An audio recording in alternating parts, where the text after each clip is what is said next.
आज हम लोग यहाँ पे पढ़ेंगे बिहार बोर्ड वर्ग 7 का हमारी दुनिया, और इसका हम लोग देखेंगे अध्याय 4। तो देखिए अध्याय 4 में हमें क्या पढ़ना है, वायुमंडल एवं इसका संगठन, यानी कि वायुमंडल और इसका जो बनावट है। ठीक है, तो देखिए इसमें जो भी मेन पॉइंट होगा, मुख्य बिंदु को हम लोग क्या करेंगे, अंडरलाइन करते चलेंगे। तो आप उसको जो है, आप भी उसको अंडरलाइन करते चलेगा और उसको याद कर लिए, तो आपको क्या होगा कि जो क्वेश्चन आंसर है वो आपको बनाने में मदद करेगा। तो देखिए यहाँ पे सबसे पहले देखेंगे वायुमंडल। ठीक है, देखिए पृथ्वी के चारों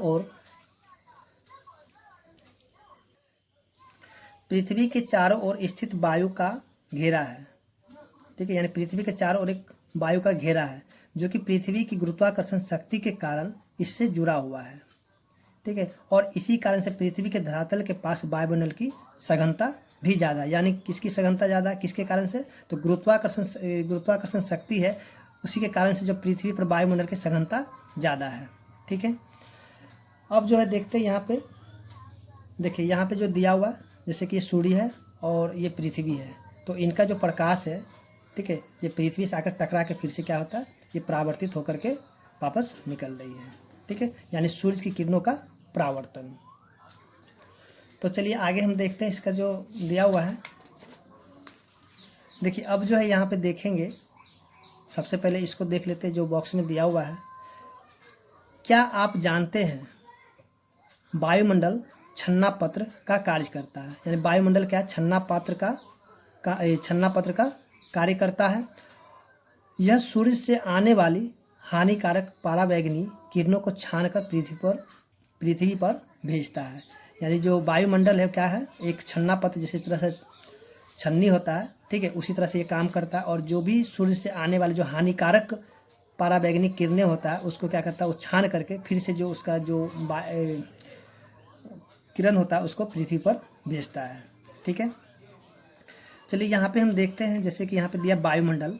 ठीक है, तो इसको हम लोग अंडरलाइन करेंगे। जैसे कि देखिए यहाँ से पृथ्वी के जिस भाग पर हम रहते हैं वहाँ से लेकर कई 100 किलोमीटर ऊपर तक वायु पाई जाती है, इसे ही वायुमंडल कहा जाता है। अब जैसे हम लोग क्वेश्चन रहेगा कि वायुमंडल किसे कहा जाता है, तो हम क्या लिखेंगे यहाँ से, पृथ्वी के जिस भाग पर हम रहते हैं वहाँ से लेकर कई 100 किलोमीटर ऊपर तक वायु पाई जाती है, जिसे वायुमंडल कहा जाता है। ठीक है, तो इसको हम लोग लिख सकते हैं। उसके बाद देखिए आगे, वायुमंडल से हमारी पृथ्वी चारों ओर से घिरी है, यानी हमारी जो पृथ्वी है वो वायुमंडल से क्या है, चारों ओर से घिरी हुई है। ठीक है, पृथ्वी अपने अक्ष पर घूमती है तो वायुमंडल भी उसके साथ घूमता है। जैसे कि हम लोग जानते हैं पृथ्वी हमारे क्या करते हैं, घूमती रहती है, तो ठीक उसी प्रकार से जो है वायुमंडल भी क्या होता है, पृथ्वी के साथ साथ घूमता है। ठीक है, अब देखिए आगे, वायुमंडल हमें जीवनदायी वायु भी प्रदान करता है।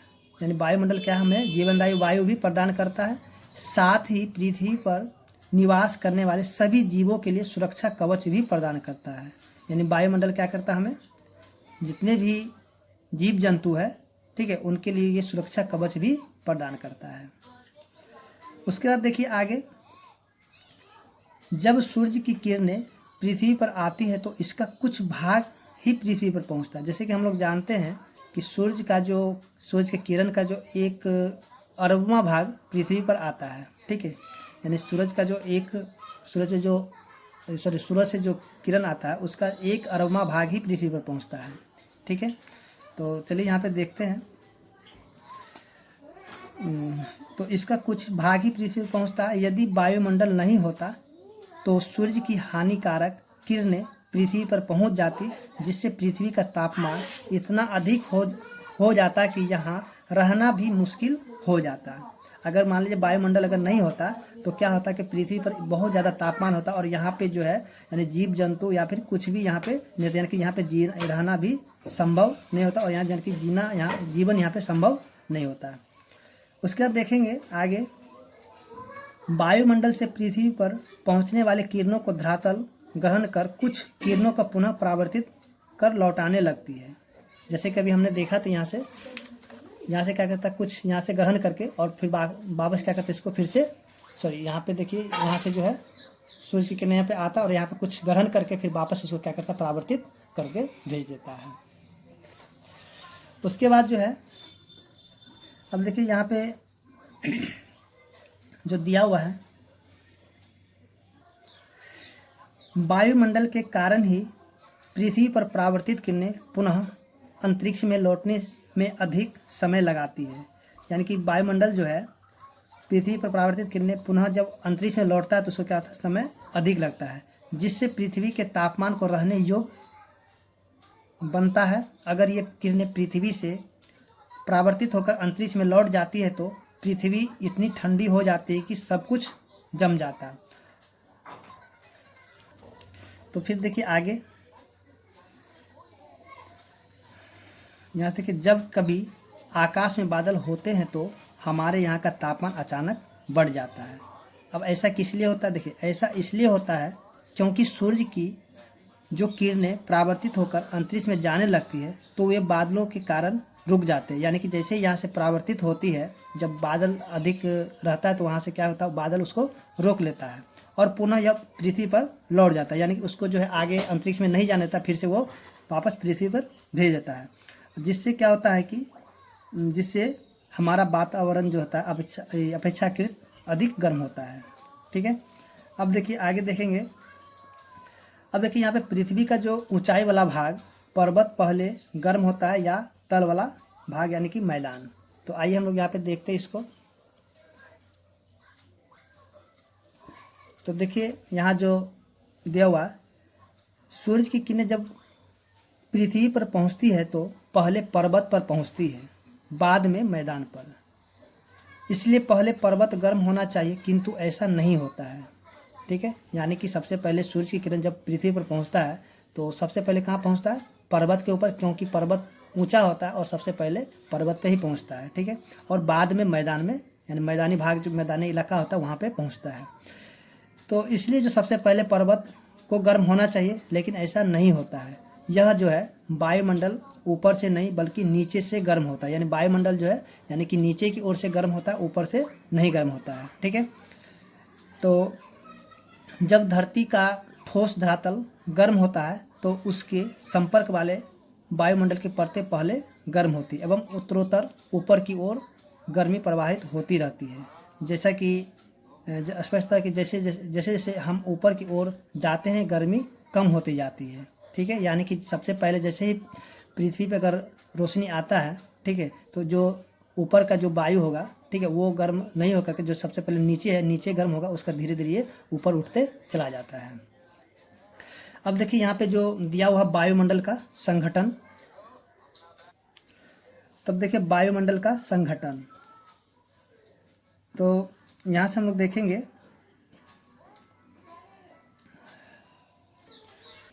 तो देखिए यहाँ पे जो दिया हुआ आगे वायुमंडल का संगठन में, कि देखिए जैसे कि हम लोग एक गुब्बारा लेते हैं, ठीक है, उसको जब हम मुंह से फुलाते हैं तो क्या होता है, वो ऊपर की ओर नहीं जाता है। उसके फिर एक दूसरा गुब्बारा जो हम लोग बाज़ार से ख़रीदते हैं तो उसमें भी अगर जो मशीन के द्वारा जब हवा भरा जाता है तो क्या होता है, वो ऊपर की ओर उठने लगती है। तो ऐसा क्यों होता है? तो चलिए हम लोग यहाँ पे देखते हैं। तो देखिए, जब मुंह से हवा भरते हैं तो गुब्बारे में कार्बन डाइऑक्साइड गैस भरती है, जबकि गैस वाले गुब्बारे में हाइड्रोजन गैस होती है। चूँकि हाइड्रोजन गैस जो होता है ऑक्सीजन और कार्बन डाइऑक्साइड हवा से भी हल्की होती है, यानी कि हाइड्रोजन गैस क्या होता है, ऑक्सीजन और कार्बन डाइऑक्साइड से क्या होता है, हल्की होती है, इसलिए जो है वो ऊपर की ओर उठती है। ठीक है, तो आप इसको भी जो है यहाँ से नोट कर सकते हैं। ठीक है, तो यानी कि हाइड्रोजन गैस जो है क्या होता है, सबसे हल्की होती है। सबसे हल्की नहीं, हल्की होती है ये। ठीक है, अब देखिए यहाँ पे देखेंगे कि वायुमंडल में कौन कौन सी गैसें होती है। तो यहाँ पे दिया हुआ है वायुमंडल में गैसों का मिश्रण। जैसे कि हम लोग जानते हैं जो हवा होता है यानी वायुमंडल, तो वायुमंडल क्या होता है, एक गैसों का मिश्रण है। तो देखिए इसमें कौन कौन से गैस मिले हुए होते हैं। तो देखिए यहाँ पे दिया हुआ नाइट्रोजन। ठीक है, नाइट्रोजन की मात्रा कितना है, 78.03%। उसके बाद ऑक्सीजन जो है, ऑक्सीजन की मात्रा कितनी होती है, तो 20.99%। उसके बाद जो आर्गन है, आर्गन कितना, 0.94%। उसके बाद देखिए यहाँ पे जो कार्बन डाइऑक्साइड है, तो इसकी मात्रा कितनी, तो 0.03%। उसके बाद जो हाइड्रोजन, हीलियम और ओजोन, तो इनकी मात्रा कितनी है, तो 0.01%। यानी कि इन सभी को जब हम जोड़ देंगे तो इनकी मात्रा कुल कितनी हो जाएगी, 100%, यानी कि 100% हो जाएगा। अब देखिए यहाँ पे इसको जो है नोट करने वाली बात है यहाँ से संघनन। ठीक है, तो देखिए संघनन क्या होता है। संघनन वह प्रक्रिया है जिसमें जल वाष्प सूक्ष्म कणों के आसपास एकत्रित होता है, जिनसे बाद में वर्षण होती है, संघनन कहलाता है। ठीक है, यानी कि जो सूक्ष्म जल के जो सूक्ष्म कण होता है, जल वाष्प के जो सूक्ष्म कण होता है, वो क्या होता है, आसपास एकत्रित हो जाता है और बाद में क्या होता है, वर्षण होती है, यानी कि वर्षा होती है, जो कि संघनन कहलाता है। तो अब देखिए यहाँ से वायुमंडल में जो कई गैसें उपस्थित है, जैसे कि हमने पीछे देखा था, उस चार्ट को आप क्या करिए, यहाँ से इसको अच्छी तरीके से याद कर लीजिएगा। ठीक है, यहाँ पे, ठीक है, तो इसको भी नोट करने वाली बात है ये। तो अब देखिए यहाँ से आगे हम लोग देखेंगे। देखिए वायुमंडल में कई गैसें उपस्थित है, जिनमें हाइड्रोजन की मात्रा सबसे अधिक होती है, यानी कि कितना होता है, 78.03%, जबकि ऑक्सीजन 20.9% है। इसके अतिरिक्त carbon dioxide, helium, ozone, argon एवं हाइड्रोजन भी वायुमंडल में पाए जाते हैं। और इसके अलावा जो है सूक्ष्म भूलकण पाए जाते हैं और संघनन प्रक्रिया में महत्वपूर्ण भूमिका निभाते हैं। वातावरण में इन गैसों का प्रभाव नज़र आता है। ठीक है, अब देखिए आगे देखते हैं इसका। देखिए जैसे कि कार्बन डाइऑक्साइड गैस की जब मात्रा कार्बन डाइऑक्साइड गैस की बढ़ती मात्रा के कारण काफ़ी दिक्कतें हो रही है। ठीक है, जैसे कि यहाँ पर देख रहे हैं। तो अब देखिए यहाँ से, तो सबसे अब देखिए यहाँ से देखते हैं, जैसे कि कार्बन डाइऑक्साइड की उपस्थिति में ही पेड़ पौधे प्रकाश संश्लेषण क्रिया द्वारा भोजन बनाते हैं। ठीक है, अगर कार्बन डाइऑक्साइड नहीं होगा तो जो पेड़ पौधे अपना भोजन यानी कि नहीं बना पाएंगे। ठीक है, जिसके कारण से क्या होता है कि पर्यावरण की पूरी खाद्य श्रृंखला एवं अंततः हमारा जीवन भी संभव है। अगर पेड़ पौधे भोजन नहीं बनाए तो हमारा जीवन भी क्या होगा, संभव नहीं होगा। जितने भी जीव जंतु हैं उनका जीवन संभव नहीं होगा। तो स्थलीय विकिरण में सूर्य द्वारा प्राप्त ऊष्मा दीर्घ तरंगों में बदल जाती है, जिसे कार्बन डाइऑक्साइड गैस आसानी से सोख लेती है और इस तरह पृथ्वी पर आवश्यक ऊष्मा बनी रहती है, जिससे हमारा जीवन संचालित होते रहता है। अब देखिए आगे क्या है। वर्तमान समय में जो हमारी आधुनिक जीवन शैली के कारण वायुमंडल में कार्बन डाइऑक्साइड की मात्रा में अत्यधिक वृद्धि हो रही है। ठीक है, यानी कि जिस तरह से हम देखेंगे यहाँ पे जो है अभी कल कारखाने हो या फिर जो मोटर गाड़ियाँ हों, उस सब की मात्रा अधिक यानी कि वृद्धि हो रहा है। तो उसी तरह से इससे कार्बन डाइऑक्साइड की मात्रा में भी वृद्धि हो रही है। उसके बाद देखिए अत्यधिक मात्रा में स्थलीय विकिरण की ऊष्मा को कार्बन डाइऑक्साइड गैस सोख लेती है। इसी कारण भूमंडलीय तापन में वृद्धि हो रही है और जलवायु की दिशाओं में भी परिवर्तन नज़र आ रहा है तथा भूमंडलीय तापन हो रहा है।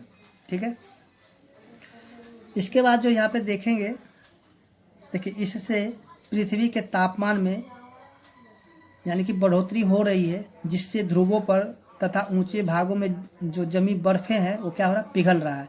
जिसके कारण क्या हो रहा है, जो समुद्र के जल स्तर में यानी कि वृद्धि हो रही है और जो समुद्र के आसपास जो इलाका है वहाँ पे जो भी तट है वो सब क्या हो रहा है, उसमें भी जल स्तर की वृद्धि होते जा रहा है और उसका तट यानी कि जो किनारा है उसका जलमग्न हो सकते हैं। अगर इस तरह से अगर चलते रहेगा तो क्या होगा, जो भी आने वाले समय में क्या होगा कि वो अगल बगल जो समुद्री इलाका में जो भी तटीय इलाका होगा वो क्या होगा, डूब जाएगा। अब देखिए उसके बाद जो कई द्वीपों का अस्तित्व भी समाप्त हो जाएगा, जैसे कि गंगा नदी के डेल्टा के कुछ द्वीप जो पूरी तरह जलमग्न हो गए हैं।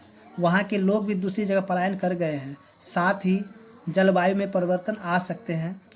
परिणाम स्वरूप कुछ पौधे तथा पशु लुप्त भी हो सकते हैं। यानी कि जो कार्बन डाइऑक्साइड के कारण से है, यानी कि जो इलाका है गंगा नदी के जो डेल्टा के पास जो है यानी कि वहाँ के द्वीप जो है पूरा जलमग्न हो गया है और वहाँ के जो लोग क्या हुआ दूसरी जगह पलायन कर गए हैं और आने वाले समय में क्या होगा कि जो पेड़ पौधे हैं या फिर बहुत सारे पशु पक्षी भी है क्या हो जाएगा वो लुप्त हो जाएगा। ठीक है, अब देखिए यहाँ पे देखते हैं, जो सबसे पहले इसको देख लेते हैं। देखिए अब जो ठंडे प्रदेश होते हैं, ठीक है, ठंडे प्रदेश में क्या होता है, जो कृषि उत्पादन के लिए उचित तापमान का अभाव रहता है, ऐसी स्थिति में वहाँ के लोग कांच या प्लास्टिक की पारदर्शी शीट के ऐसे घर बनाते हैं जिससे सूरज की किरणें प्रवेश तो कर जाती है परंतु बाहर नहीं निकल पाती है। यह ग्रीन हाउस कहलाता है। यानी देखिए अब कहेगा कि ग्रीन हाउस किसे कहेंगे। देखिए एक इम्पोर्टेंट बात है, इसको आप नोट कर लिया। देखिए जो ठंडे प्रदेश के लोग, ठीक है, कांच या प्लास्टिक के पारदर्शी शीट के ऐसे घर बनाते हैं जिससे सूरज की किरणें प्रवेश तो कर जाती है परंतु बाहर नहीं निकल पाती है, और यही क्या कहलाता है, ग्रीन हाउस कहलाता है। और इस प्रकार उस घर का तापमान में वृद्धि हो जाती है जो सब्जी के उत्पादन के लिए क्या होता है, उपयोगी होता है। ठीक है, तो यहाँ पे हम देख लिए कि ग्रीन हाउस मतलब क्यों कैसे किसे कहते हैं। ठीक है, तो देखिए यहाँ पे कुछ और भी था, जैसे कि देखिए कार्बन डाइऑक्साइड जो है उसके क्या नुकसान हो सकता है। देखिए कार्बन डाइऑक्साइड गैस, ये भी इम्पोर्टेंट है, इसको भी आप नोट करके याद कर लीजिएगा। देखिए कार्बन डाइऑक्साइड, क्लोरोफ्लोरो कार्बन आदि को ग्रीन हाउस गैस भी कहते हैं। यानी कार्बन डाइऑक्साइड को क्या बोलते हैं, क्लोरोफ्लोरो कार्बन, ठीक है, आदि को ग्रीन हाउस गैस भी कहते हैं क्योंकि यह वायुमंडल में फैलकर पृथ्वी से विकिरित ऊष्मा को पृथ्वी पर रोककर ग्रीन हाउस प्रभाव पैदा करती है। ठीक है, तो अब देखते हैं यहाँ से जो वायुमंडल की संरचना है। जैसे कि यहाँ पे देखिए, सबसे पहले हम इसको देख लेते हैं।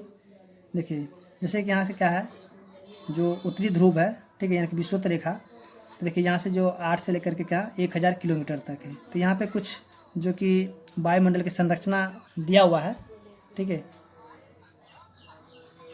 तो देखिए यहाँ से दिया हुआ 18 किलोमीटर क्या है, एवरेस्ट है। उसके बाद क्या यहाँ पे जेटयान यानी कि जो ओजोन मंडल है, इसमें क्या जेटयान जो हवाई जहाज होता है या फिर जो भी हवाई जहाज है इसमें यानी समताप मंडल में जो है ये उड़ाया जाता है। उसके जो मध्य मंडल में क्या होता है, जो उल्का होता है, ठीक है, ये लोग रहता है। उसके बाद जो है उष्ण मंडल, ठीक है, यानी कि उष्ण मंडल को क्या बोलते हैं, यहाँ पे देखिए आयन मंडल, ठीक है। और सबसे ऊपर जो बहिर्मंडल में क्या होता है, कृत्रिम उपग्रह जो कि बनाया गया मानव द्वारा बनाया गया उपग्रह है, सो सैटेलाइट जिसको हम बोलते हैं, ठीक है, वो बहिर्मंडल में होता है। ठीक है, तो देखिए यहाँ पे जो है हम लोग बारी बारी से पढ़ेंगे, जो कि यहाँ पे क्षोभ मंडल, समताप मंडल, मध्य मंडल, बाह्य मंडल और बहिर्मंडल। तो देखिए सबसे पहले हम लोग देखेंगे पृथ्वी की जो सतह से करीब 1000 किलोमीटर की ऊंचाई तक वायुमंडल का विस्तार पाया जाता है। ठीक है, यानी पृथ्वी की सतह से करीब 1000 मीटर की ऊंचाई तक जो है वायुमंडल का विस्तार पाया जाता है। यानी कि पृथ्वी से लेकर के 1000 किलोमीटर तक क्या पाया जाएगा, यानी कि वायुमंडल का विस्तार पाया जाता है। ठीक है, और ऊंचाई के साथ साथ वायुमंडल के तापमान एवं दाब में बदलाव होता रहता है। जिस तरह से ऊंचाई बढ़ते जाती है उस तरह से उसका तापमान एवं दाब में भी क्या होता है, बदलाव होते जाता है। इस बदलाव के आधार पर वायुमंडल को जो है 5 परतों में बांटा गया है। ठीक है, तो यहाँ से क्वेश्चन भी आ सकता है कि वायुमंडल जो है कितने परतों में बांटा गया है, तो हम कहते हैं वायुमंडल को 5 परतों में बांटा गया है। तो कौन कौन सा है, तो देखिए यहाँ पे क्षोभ मंडल, समताप मंडल, मध्य मंडल, बाह्य मंडल, बहिर्मंडल। ठीक है, तो अब देखिए यहाँ पे जितने भी मंडल है, ठीक है, इन सभी को जो बारी बारी से देखते हैं। तो सबसे पहले यहाँ पे देखेंगे क्षोभ मंडल। तो देखिए अब क्षोभ मंडल क्या होता है, तो इसको भी आप नोट करते चलिए। देखिए यह वायुमंडल की सबसे निचली एवं महत्वपूर्ण परत है। ठीक है, यानी कि क्षोभ मंडल है वायुमंडल की सबसे निचली एवं महत्वपूर्ण परत है, और इसकी जो औसत ऊंचाई कितनी होगी, 13 किलोमीटर तक। ठीक है, यानी कि और इस मंडल में क्या होता है कि मौसम संबंधी परिवर्तन भी इसी मंडल में होता है। ठीक है, तो आप इसको भी क्या करें, नोट कर लीजिएगा यहाँ से। यह वायुमंडल की सबसे निचली एवं महत्वपूर्ण परत है और मौसम संबंधी परिवर्तन इसी मंडल में होते हैं, और इसकी औसत ऊंचाई 13 किलोमीटर, इसकी जो औसत ऊंचाई कितना है, 13 किलोमीटर तक होती है। अब देखिए यहाँ पे जो दिया हुआ है, क्षोभ मंडल की ऊंचाई और विस्तार सभी स्थानों पर एक समान नहीं है। यानी कि क्षोभ मंडल की जो ऊंचाई और विस्तार एक जगह एक समान नहीं होता। जैसे कि विषुवतीय क्षेत्रों में इसकी लंबवत विस्तार अधिक होती है, जबकि ध्रुवीय क्षेत्रों में कम होती है। यहाँ जल वाष्प एवं धूलकण अधिकता से मिलते हैं।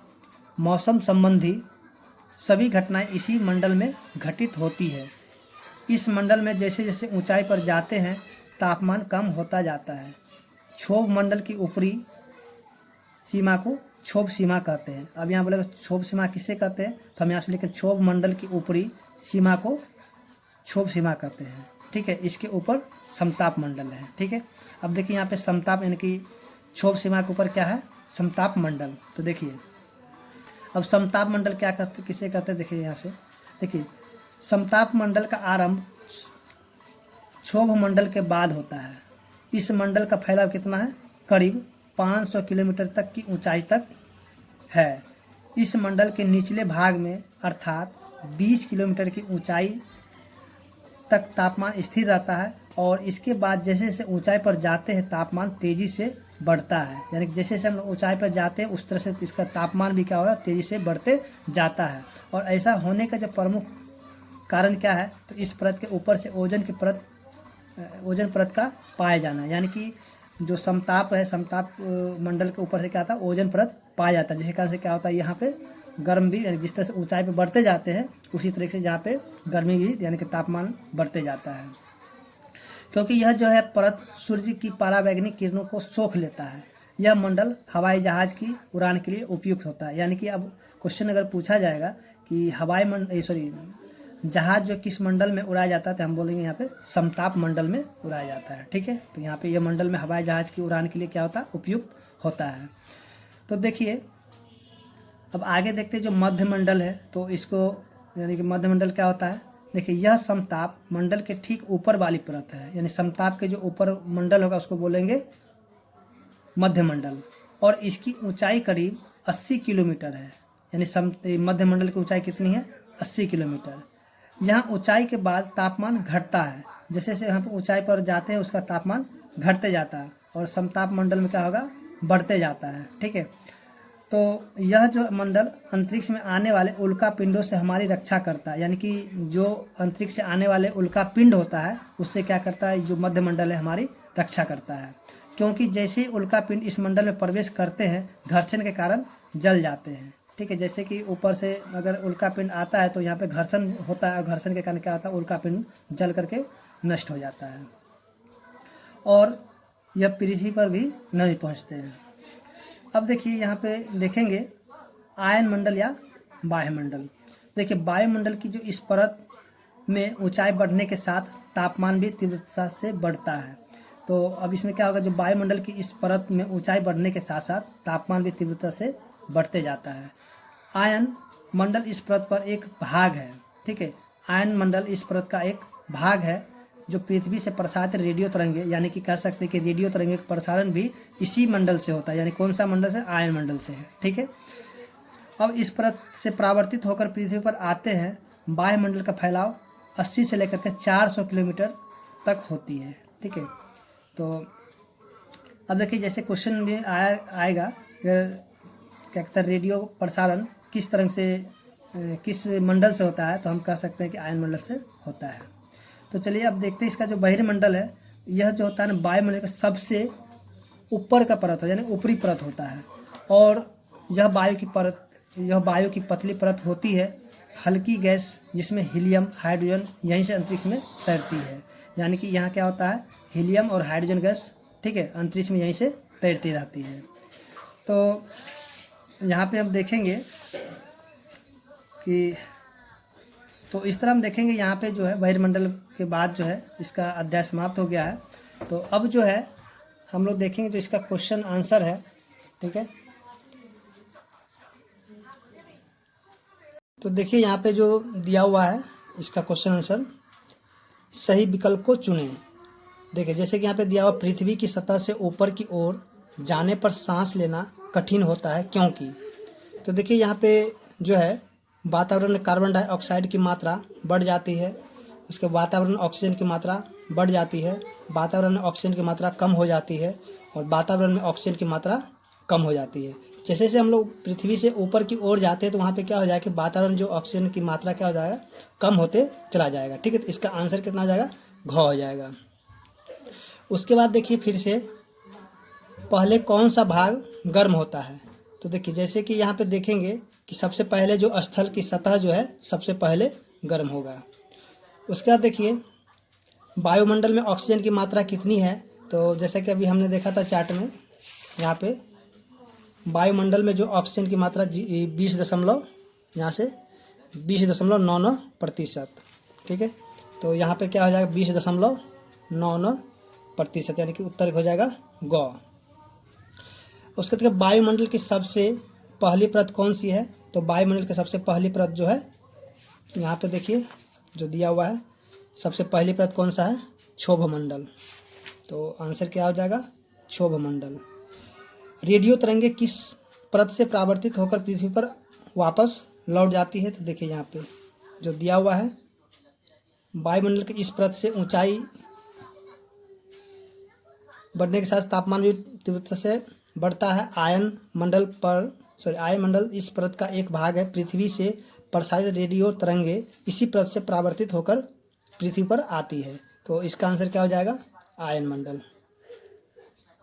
अब देखिए समताप मंडल का आरंभ किस मंडल से होता है। तो इसका जो है तो ये हो जाएगा क्षोभ मंडल। जैसे कि यहाँ पे दिया हुआ सबसे ऊपर में ही समताप मंडल का आरंभ जो है क्षोभ मंडल के बाद होता है। ठीक है, तो यहाँ पे हम क्या लिख देंगे, क्षोभ मंडल। उसके बाद वायुमंडल का फैलाव जो है 800 से लेकर के 400 किलोमीटर तक होता है। ठीक है, उसके बाद हल्की गैसें जो कौन सा मंडल में होगा, बहिर्मंडल। जैसे यहाँ पे देखिए यहाँ जो दिया हुआ है ये वाला बहिर्मंडल। ठीक है, तो यहाँ पे आप पढ़िएगा तो मिल जाएगा आपको। ठीक है, तो ये हो जाएगा बहिर्मंडल।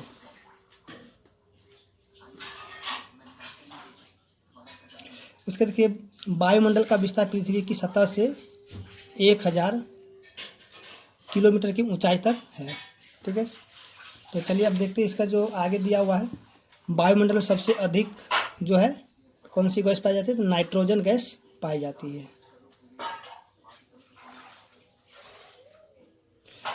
तापमान बढ़ने से क्या होता है, समुद्र के जलस्तर में वृद्धि हो रही है, यानी कि बर्फ जो जिस तरह से पिघलेगा उस तरह से समुद्र की तापमान जलस्तर में वृद्धि होते जाएगा। उसके बाद देखिए डैश गैस को ग्रीन हाउस गैस कहते हैं, यानी कार्बन डाइऑक्साइड गैस को ग्रीन हाउस गैस कहते हैं। कार्बन डाइऑक्साइड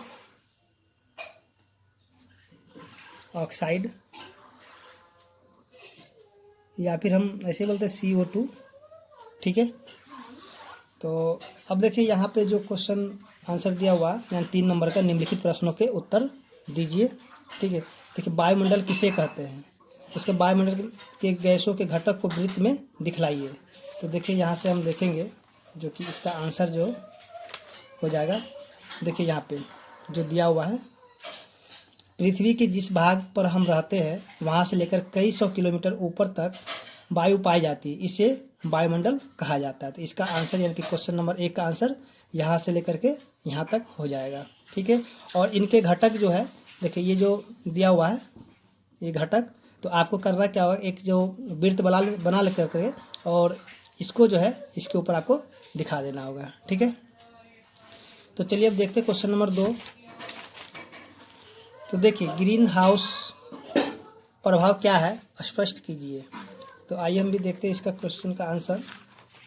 तो देखिए यहाँ पे जो दिया हुआ है, जैसे कि ठंडे प्रदेशों में कृषि उत्पादन के लिए उचित तापमान का अभाव रहता है। ऐसी स्थिति में वहाँ के लोग कांच या प्लास्टिक की पारदर्शी शीट के घर बनाते हैं जिसमें सूरज की किरणें प्रवेश तो कर जाती है परंतु बाहर नहीं निकल पाती। यह ग्रीन हाउस गैस कहलाता है। तो आप इसको यहाँ से लेकर के यहाँ तक लिख सकते हैं क्वेश्चन नंबर 2 का आंसर। ठीक है, उसके बाद देखेंगे जो क्वेश्चन नंबर 3 है, जो कि दिया हुआ कार्बन डाइऑक्साइड भी जीवन के लिए ज़रूरी है, कैसे। तो देखिए इसका आंसर जो है यहाँ पे, कार्बन डाइऑक्साइड की उपस्थिति में ही पेड़ पौधे प्रकाश संश्लेषण की क्रिया द्वारा भोजन बनाते हैं, जिसके कारण पर्यावरण की पूरी खाद्य श्रृंखला एवं अंततः हमारा जीवन संभव है। ठीक है, तो आप इसको यहाँ से लेकर के यहाँ तक आंसर लिख सकते हैं। उसके बाद देखिए क्वेश्चन नंबर जो 4 है, किसी एक मंडल न होने से क्या क्या कठिनाइयाँ होगी, लिखिए।